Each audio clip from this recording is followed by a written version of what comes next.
Hey, what's going on, guys? Good morning. And three things I haven't had or seen in quite a long time. For one, having to wear a hoodie. It's getting cold around here in Texas now. Number two, I haven't had pancakes for a while, so I'm going to make some pancakes this morning. And number three, having a nice day out. It's finally like sunny. It's not overcast, raining, dreary out. So I'm going to take advantage of this day. It's Sunday.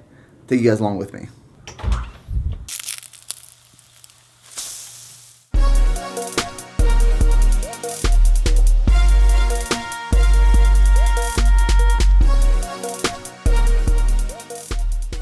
Okay, a very easy banana chocolate chip pancake recipe.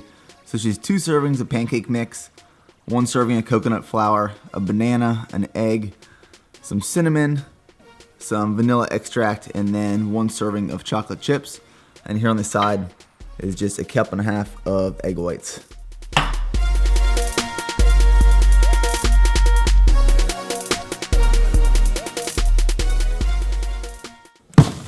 Alright guys, so I have an unboxing to do, but this one's a little different because when I first got to Texas, to Fort Hood, and I took over my first platoon, my platoon sergeant at the time was PCSing, or he was moving to Hawaii to get stationed there, which is where he's originally from. And then when he got there, he sent me all this stuff, all these food items that are, I guess, like native to that area, and we don't have them stateside. So he sent me a bunch of stuff, and it just came in the mail. So I just want to show you what I got, because I've never seen any of this stuff before. And half the stuff I can't read. It's in like Japanese. So the first are like 2 different kinds of cookies. First thing I looked at, the only thing I really could read was the nutrition information. And the nutrition information is like a sticker that's not like really printed on the package itself. And then he gave me this Lee Hing powder, plum powder. He told me to put it on popcorn with olive oil. And then there are some Oreo soft cookies. Looks like there's like blueberries or something inside it. Definitely gonna check that one out. We don't have that here. There is a Japanese style rice cracker and then these things called Happy Pretzels, which kind of looks like pasta, a mix of pasta or like a fortune cookie. So at some point in some upcoming videos, I'll try this stuff out. Not the most macro friendly, but I really appreciate him just sending me some stuff to try out. For all you truck owners out there, you know exactly what I'm talking about. When someone walks up to you and the first thing they say is, "Hey, you own a truck, right?" Because you know at that instant, they need your truck for something. And it's like a scene from like Who Wants to Be a Millionaire, where it's like, you just stop and think, how do I avoid this?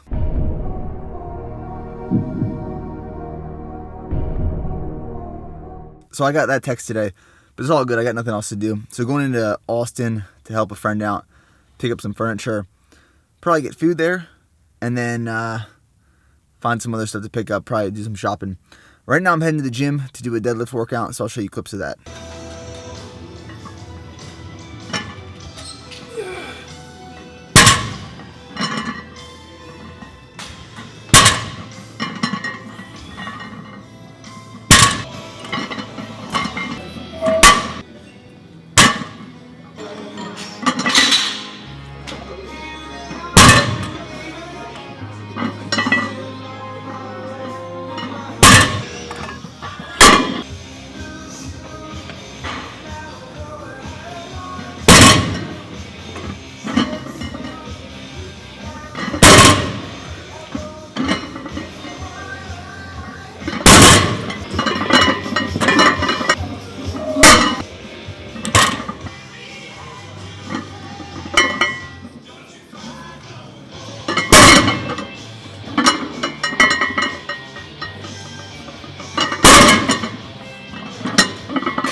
Alright, so I'm supposed to be leaving for Austin here in 10 minutes, and I still need to shower, but food has been a priority right now.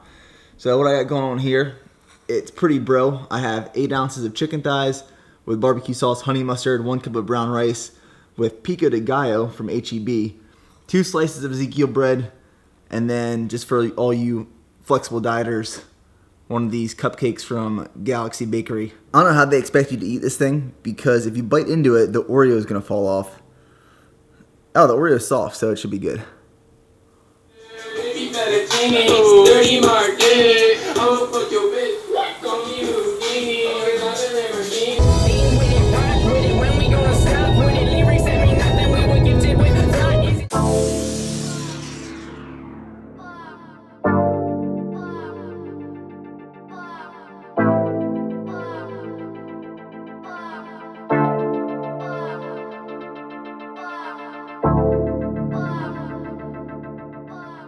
Alright, so we're going into home goods. Primary reason is my house still looks like I just moved in. I've been there for, what, close to 7 months now. So gonna try to find something for like the walls. I don't really know. I don't know what I'm looking for, but I'll know if I see it. So far, unsuccessful. But gonna check IKEA now. It's on the way home. And then check the outlets as well. Probably stop at J. Crew, get some new clothes.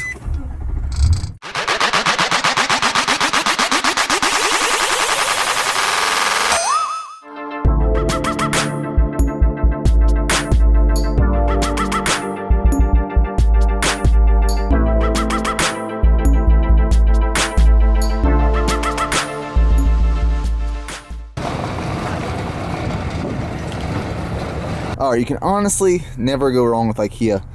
So I got this huge picture frame, which is, what, 200 by 140 centimeters.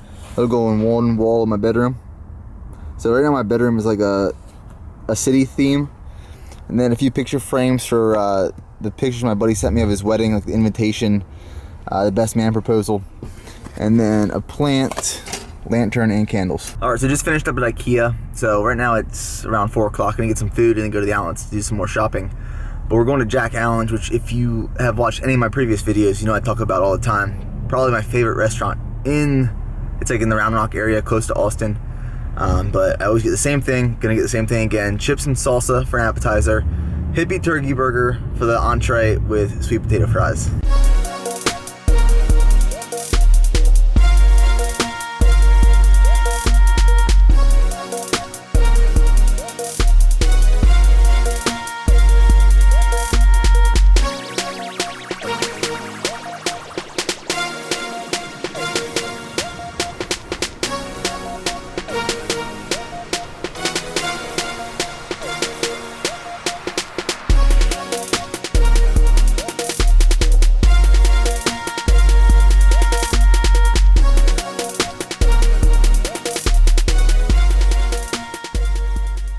The reason I like Jack Allen's so much is because you can go in there and get like a really good meal, and when you're done with it, you don't feel like greasy and heavy. You know what I mean? Like you go for like a free meal, even though this is still guesstimated tracked.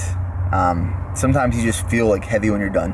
So they have like a garden in their backyard where they actually grow the fresh produce that you eat and all the stuff from the salsa. So right now the outlets is across from Jack Allen, so we're gonna go in there, check out J. Crew specifically, and then go home. But the beer I picked up was Thirsty Goat Amber, which was my first time having it. Really good, definitely recommended.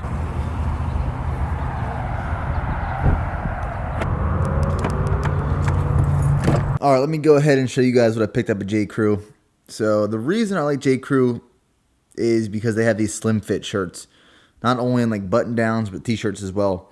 So this is just a button down, which is like a red, what is that, like a red/pink checkered with gray. And then I got some pants. So these are the Sutton Fit 34, kind of matches. J. Crew, like the outlets, is really cheap. That's why I go there. And then just a red hoodie, which is on sale. All right, guys, so I'm about to show you my last meal of the night. Today's vlog kind of turned into a full day of eating video as well. So right now it's 8 p.m. and my macros aren't exact from what I plugged into MyFitnessPal because there's a lot of variables that could have affected that third meal when I was out to eat. But from my guesstimation, my macros for the day were 97 grams of fat, 436 grams of carbs, and 228 grams of protein. So typically I shoot for 80 grams of fat, 450 carb, 250 protein, but I just decreased carbs and protein a little bit because I assumed that I had more fat than I typically would on a normal day. So my last meal right here is 4 rice cakes with 1 banana chopped up and some Hershey's sugar-free syrup. And then for my protein source, I have just some protein sludge. So this is MTS Whey Cinegram with 100 grams of blackberries and some sprinkles on top. So So I'm gonna eat that, and that wraps up my macros for the day. All right, guys, so I'm about to wrap up this video. The last thing I wanted to cover and talk about is AMRAP sets, or as many reps as possible, because I didn't show you that in today's training clips, and it's something I did at the end of my deadlift workout before going into my accessory stuff and my bicep workout. And AMRAPs are a great testing tool as well if used properly. And you know, a lot of people see testing as your 1 rep max, but for me personally, being away from the gym for about 3 weeks wasn't really recovery for me. It wasn't time to, you know, reset, because I was eating awful. MREs, nutrition wasn't there. The sleep patterns weren't, you know, ideal. It just wasn't a great time to recover. So I just felt going back into the gym, I wasn't ready to do a 1 rep max yet. And I'm still not ready. Maybe in a week or two I'll be at that point. But you can do AMRAPs as a testing tool as well, and they won't take as much of a toll as 1 rep maxes. It's a great confidence booster as well. So if you're not incorporating AMRAPs yet, you know, it's a good opportunity to. And whenever I do it for deadlifts, I use 405. So today I think I got 12 reps, and you're probably seeing it playing right here. But my all-time PR on AMRAPs for deadlifts with 405 is 17. So I'm hoping to get there again, and hopefully I do. But I just wanted to point out that testing on the main compound lifts doesn't have to be a 1 rep max. It can also be an AMRAP. So that wraps up this video, guys. Hope you enjoyed this one. Let me know if you did. Give it a thumbs up. Subscribe if you're new. And I'll talk to you later.